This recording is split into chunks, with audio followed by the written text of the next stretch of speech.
Despois de moitos meses de loita, remata o conflito de Tennessee pro Boté. A empresa finalmente continuará operando na factoría do Grove.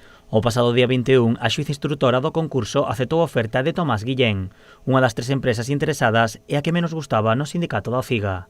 Os argumentos que no auto se definen para darlle a maquinaria Tomás Guillén a súa oferta, pois está máis basada nun tema económico que no tema de o mantenimento dos postos de traballo. Nos, en este sentido, bueno, pois temos que lamentalo, inda que o que é a tanto a unidade productiva do Grove como a de Mos, pois foi adxudicada, non?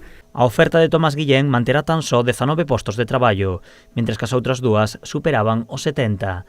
Isto supón que preto de 120 traballadoras quedarán sen emprego. Xa vos digo, isto remata aquí, a realidade agora mesmo é que 120 traballadoras se van para o paro, se están xa empezando a negociar os seres de extinción, por lo tanto, quedarán no Grove 14 traballadores e 5 en Mos, que non sabemos cal vai a ser o futuro deles, non? En principio, Tomás Guillén tenos que subrogar, evidentemente.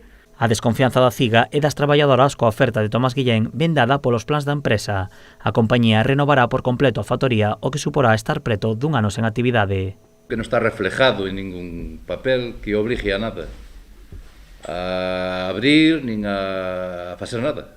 Non está, simplemente pinta moi ben a oferta porque realmente a fábrica necesita pois os seus arreglos e poñelo ao día.